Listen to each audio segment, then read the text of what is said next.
name's Steph. I run La-di-Da Interiors in Andover in Hampshire, and we are an interiors, luxuries and gift shop. We upcycle our furniture. We also run workshops on how to do that.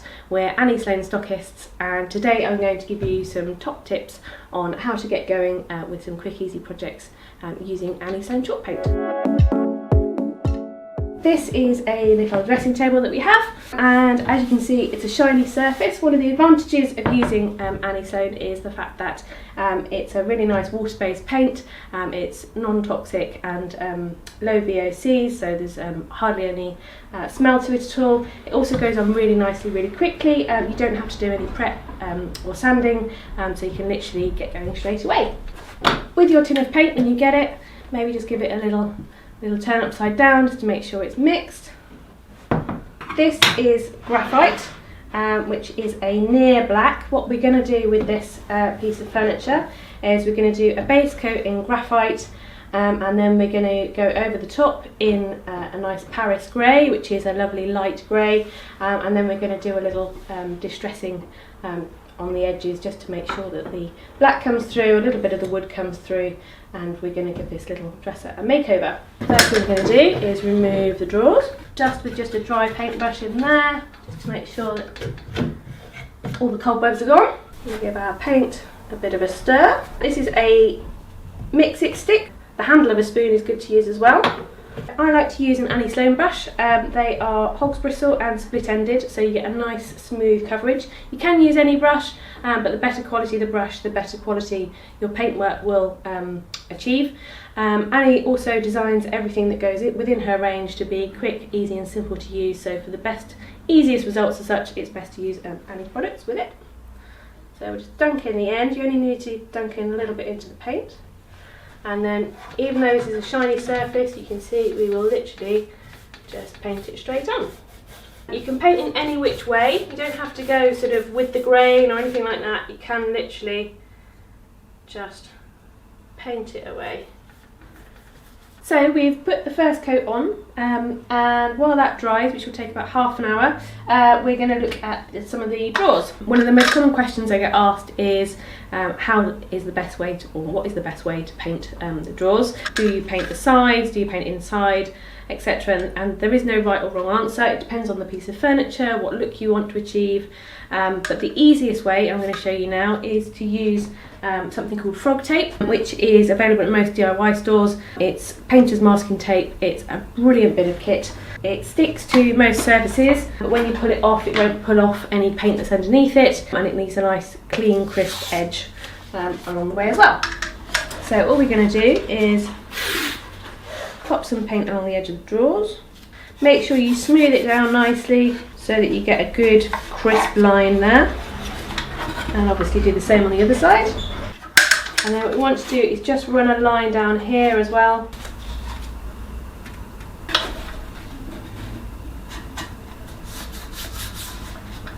Make sure it goes right into the corners so that you don't get any seepage. As we've done before, just paint it straight on. We've left the graphite to dry for about half an hour. We're going to go straight over the top with some Paris grey, which is a lovely light grey colour. We're using the graphite to start with, one to offer that depth when we start to distress it back, but also so you can see, even though this is quite shiny and it's had one coat of really dark paint, we can just go straight over the top with a lovely light colour, and you'll still get that nice coverage. So just go straight on, and you can see straight away it just covers really nicely. Again, you don't have to be too worried about which way your brush strokes go, and using the nice bristle brush you can kind of stab in those corners where you wouldn't normally get to with a normal brush such. And we're going to rub these metal parts back anyway, so yeah, we don't have to be too precious about the paint with them. We can just go straight round them or straight over them.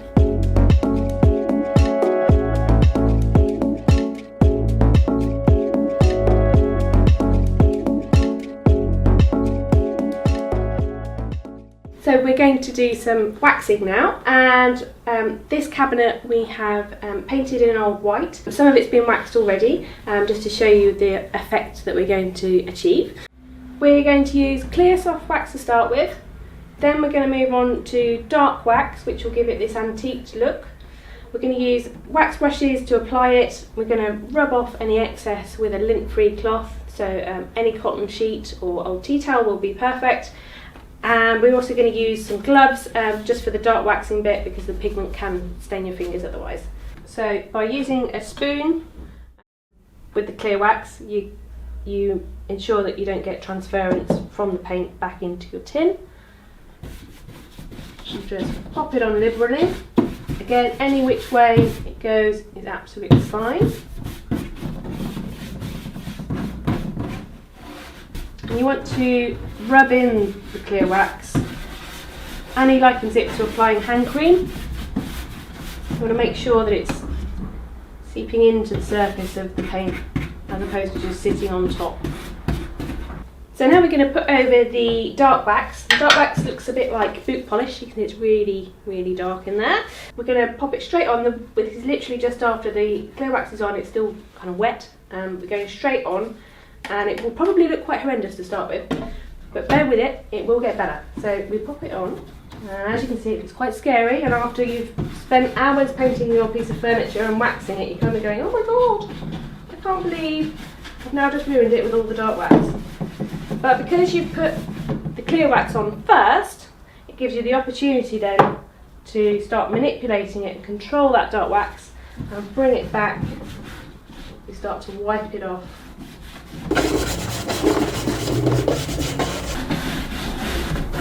You may decide that this is a little bit too dark at this point, but because you've put the white wax on, or the clear wax on to start with, it's clear wax, not white wax, you can then in effect take some off again.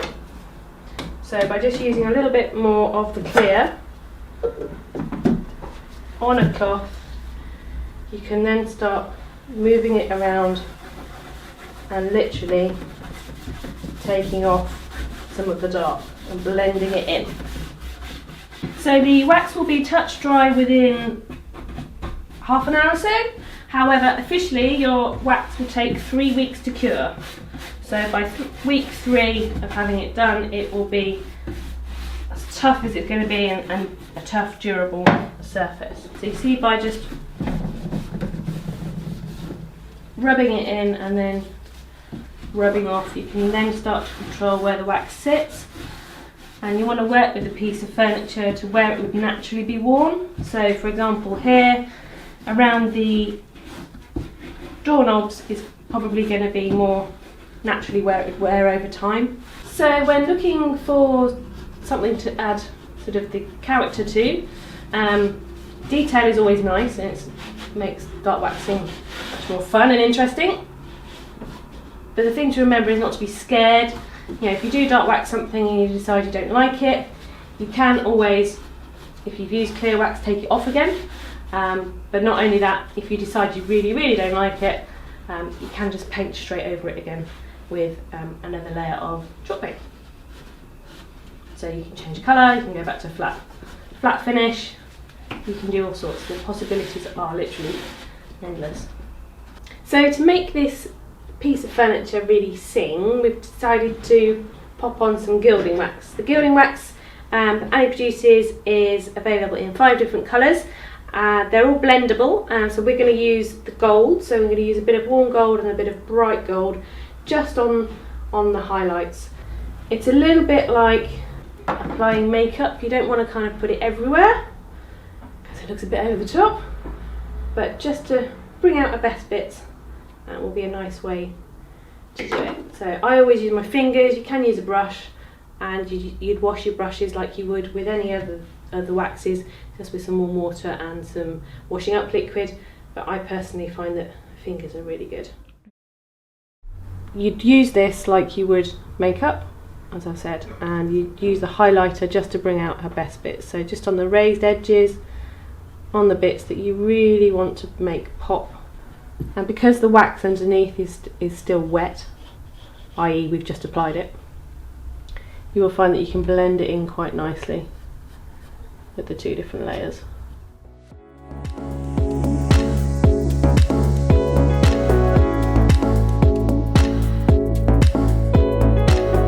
Often people want to achieve a Scandinavian style look, and this is a really nice easy way to get that whitewashed, cool Nordic sort of feel to your furniture. So all we've done with this tabletop is give it a sand, take the varnish off, get rid of that sort of orange. It's pine, so when it was varnished it's quite orangey, it's quite old, sort of probably a piece of sort of 80s or 90s pine.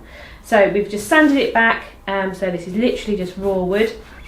All we've got here is some old white, chalk paint and a little bit of tap water, and then all we've done is mix it in the bowl.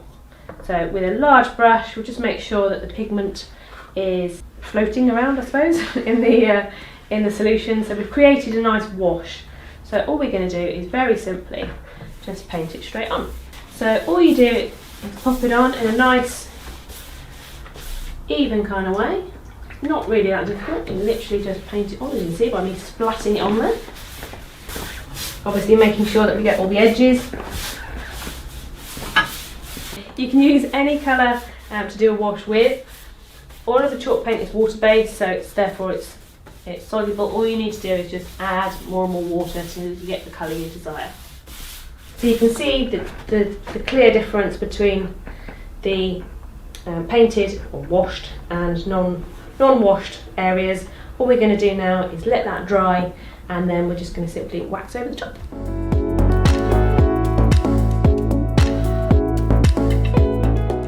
There are lots more hints and tips available, so if you do want to see more, then please do subscribe to our channel, give us a little thumbs up, and maybe pop into the shop if you're local or visit our website. Thank you for watching.